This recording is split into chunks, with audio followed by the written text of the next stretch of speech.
तो इम्यूनिटी पे आप दी चार परामर्श देवे कि कौन कले इम्यूनिटी बढ़िबो को प्रकार खाद्य रोग प्रतिषेधक प्रतिरोधक ग्रीन शक्ति वेजिटेबल्स खातु ग्रीन वेजिटेबल्स खातु आपण जति सब विटामिन सी जातीय खाद्य खाइबे आउ ग्रीन वेजिटेबल्स हेगला साग पनीपरिबा जो सेगुडा को आपण खातु आ घर तयारी जिंस बेसी खातु बाहर जिंस बेसी खातु नै आउ जते पारिबे आपण जैविक जो सार हमर अछि जैविक हमर जो अछि ऑर्गेनिक फूड्स गुडा सेटा खाइबे तो कैंसर जदि हेई गला ताले कोन करिवे जो मानकु कैंसर हेइची बा हबार आशंका अछि तांको पय आपनकर कोन परामर्श दबो जोन कैंसर हे सारी छे हां लाइक फूड्स मन करंतु तांको मेंटली से माने बहुत डिस्टर्ब अछंती तो तांको पय परामर्श आपनकर कोन माने खाद्य जनिक हां खाद्य हो कि इन जनरल जोन ऑलरेडी हे सारी हां तो जो लोगन को कैंसर ऑलरेडी हे सारी छी तो नॉर्मली पेशेंट मान को डिप्रेशन आउ तांकर साइकोलॉजिकल डिस्टर्बेंसेस आसे तो से मान को मो कहबा कथा कि तांकर जो घर लोक अछंती तांकर जो साई पड़िसा अछंती आउ आमे डॉक्टर मान तो सब बेले तांको माने काउंसलिंग करू तो कि केमती आपण कोन कोन नॉर्मल डेली एक्टिविटी करंतु कि आपण जहाँ माने नॉर्मल खिया पिया आपण जो जहाँ आपण को नॉर्मल डेली एक्टिविटी करंतु कि स्पिरिचुअल जिंस रे इन्वॉल्व होई परिबे तो भलो तो जेते आपण निजको एंगेज करी रखिबे आउ डिप्रेशन कमिया पइका घर लोक किबा घर पाख लोक कि तांकर जति घर जति स्वामी स्त्री थिबे तो तांकर जेते पाखापाखि लोक जेते साइकोलॉजिकल सपोर्ट देबे पेशेंट मानक पय सेते बेटर मेंटली स्ट्रांग रहले कैंसर को प्रिवेंट करि हो मेंटली स्ट्रांग रहले कैंसर को प्रिवेंट सेमती किछि न थाए किंतु यदि गोटे पेशेंट को कैंसर अछि तांको मेंटली स्ट्रांग रहबो पड़े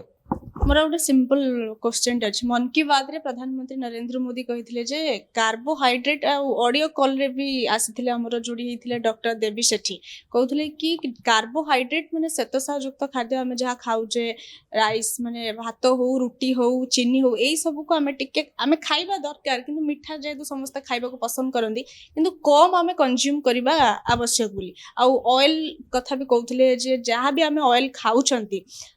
10% आम कमे दबा ऑयल टाको जदि सेटा एई सब प्रति ध्यान दबा हम जो ओबेसिटी मोटापणटा कमी जीव कहीं ना वर्तमान समय हार देखा होची मोटापणटा गोटे चिंता बढ़ौची लोकंकर केमिति मोटापण कमिबा से कम करिवे कारण लाइफस्टाइल से माने फिजिकल एक्सरसाइज करि पारंती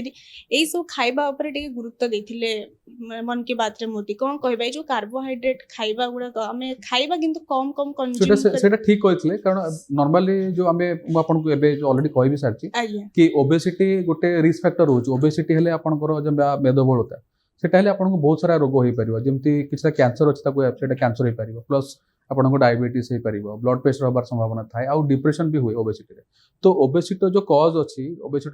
अछि कि आपन को बहुत सारा कार्बोहाइड्रेट खाइले हबो ओबेसिटी बहुत सारा फैटी फूड्स खाइले हबो बहुत सारा आपन को देखिबे जो हमरो कार्बोनेटेड जो ड्रिंक्स गुडा सेटा तेतरे भी हुए आउ जते आपण